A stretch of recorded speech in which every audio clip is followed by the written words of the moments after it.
And welcome back to the Future Ready podcast. I'm your host, Conor Peick, joined again by Alastair Orchard, VP of Digital Enterprise at Siemens.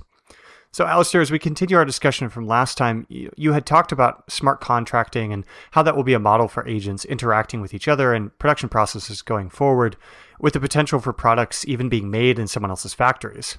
Does that open up the possibility of like a agentic almost licensing agreement that could go into place where maybe a third party who operates this modular factory could take on that contract and produce for you? I think that's almost certainly going to be what's going to happen. So probably this will kick off with some big companies building their own network. But let's go back to the example where I said this agentic cell will be in a Walmart. Well, Walmart sells products from 1,000 companies. You can't have 1,000 cells. You're going to have one, right? And that's kind of the point of these things, is that they can produce potentially from multiple different companies. Those companies will have the smart contracts and the AI agents in place to ensure that their products are made correctly. I can imagine models. I would say that an efficient network will end up being a mixture of brand-owned and operated production nodes, contractor-owned and operated production nodes. By the way, today, if you take any one of those CPG companies, most of them do maybe 50-50 their own factories and contractor lines. And the reason they use contractors is often for flexibility. They say, we've got a short run of something. We can't build our own factory. Will you pick up this capacity for us? And they usually say yes, but then they will actually today build a dedicated line for that client and for that use case, and then decommission it later. It's incredibly inefficient. What they should be doing is saying, sure, you can access a certain amount of capacity of my adaptive line, or better, my adaptive network, because depending on what your demand is, I'll just distribute it across the network. I'm also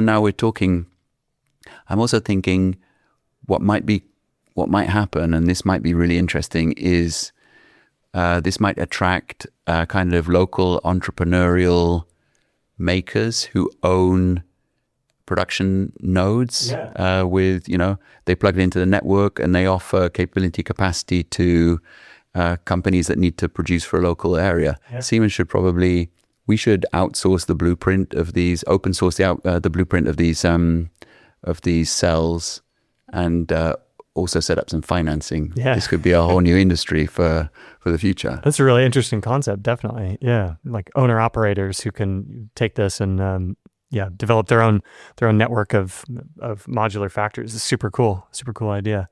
That brings me on to the next point, which is obviously a lot of the advantages of this approach are about being able to respond to changes in demand, potentially supply disruptions.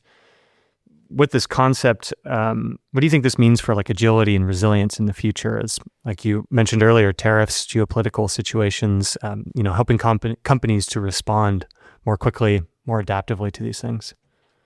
I think, you hit the nail on the head. This is the main reason we're doing it. Again, I don't think it's going to happen overnight. I don't think it's going to happen for everything.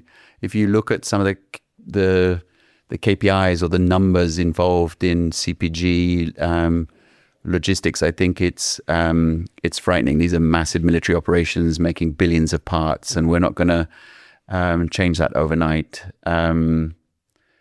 But probably the goods that are, let's say, not efficiently manufactured centrally, or that are subject to tariffs, or that are spiking demand, these are the ones that we're going to pick up first, and we're going to create this decentralized capacity for those use cases. And then I think that network will be used to increase the resilience of a broader part of the portfolio. It's not only CPG.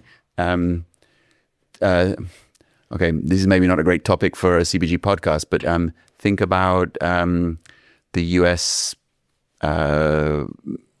military machine, right? Sidewinder missiles are made by one company, probably Raytheon, right? They have one factory that does that. That is not a great situation, first of all, from a capacity perspective, and also from a resilience perspective. if that one factory is broken somehow or destroyed, then no more Sidewinder missiles. But what if my entire production network could make that munition or that critical infrastructure part? So it's about, I think resilience is a very good word. Also, in that context, there's this concept of the war of industrial capacity. So we've been talking up until now about redirecting demand to individual factories. Well, what if I need to refill my stockpiles? I could actually get 20,000 factories manufacturing in parallel, and that would resolve a lot of the problems that we're currently seeing in the world. I guess this also, back to CPG, after our military slight detour. I think it is interesting to think about the fact that this whole concept doesn't just affect logistics. Yeah. So I think it'll have a big effect on business models as well. I kind of mentioned before, if I remove all of the latency from the system, and here's another interesting fact, I think. If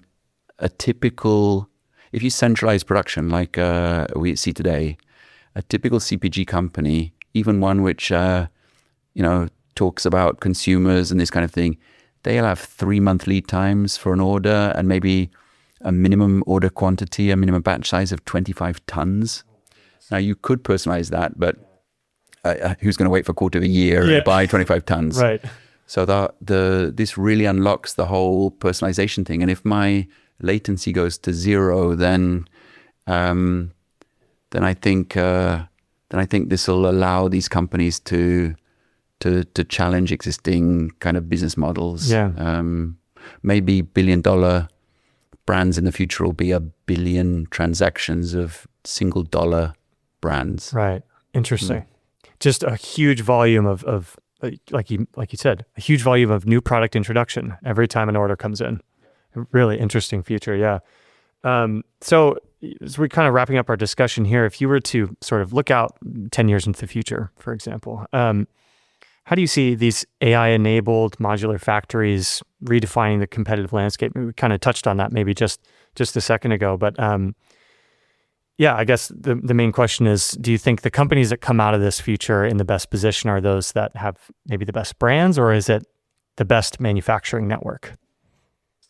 Okay, Conor, I think it's both. Yeah. Maybe I'm weaseling out of the question here, but I think products will remain key to consumer demand. So things like personalization and sustainability and tariffs and this whole manufacturing aspect, these will be built or layered on top of the foundation of a great product. People will still buy products that delight them.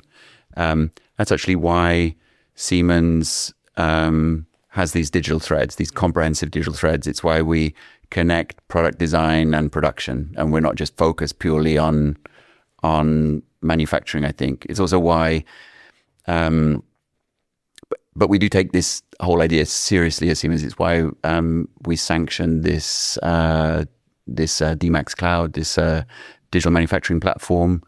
It's why we partnered with PepsiCo on this big showcase here, which, by the way, is always 10 people deep in customers and journalists and analysts and so on. So I think it's certainly resonating. One thing maybe we could end on. I didn't appreciate this until relatively recently.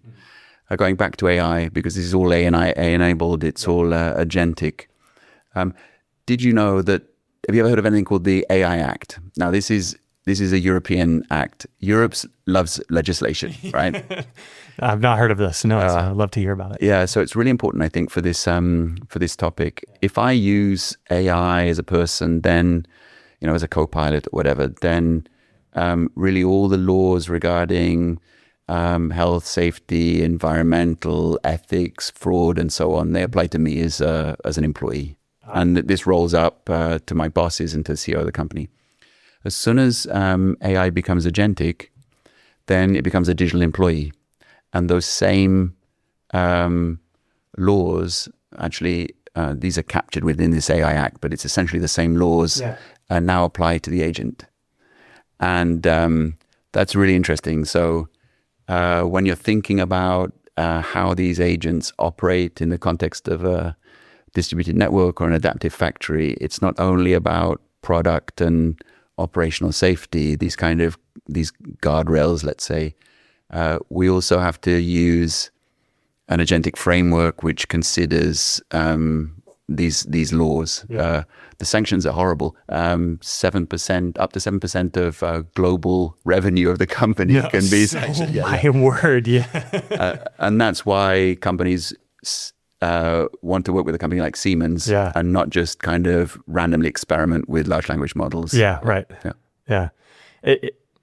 Something that I've heard multiple times is just this idea of deploying AI within a framework that limits that risk and helps you ensure the reliability and the security of what it does. Yeah, you need to audit trail it, you need to trace it. You mentioned this before, but you need to be able to come back and prove that that you had covered all of the bases and you didn't just let something leash on the world that was bound to cause chaos, because then you're liable for it. Right. And we already talked about pharma. I mean, talk about it. Yeah, exactly. Yeah, exactly. Awesome. Well, Alastair, thank you so much for your time. It's been a great pleasure for me talking to you about this topic. Super fascinating. Me too. Thanks very much, Conor. Awesome. Thank you. Thanks. Bye.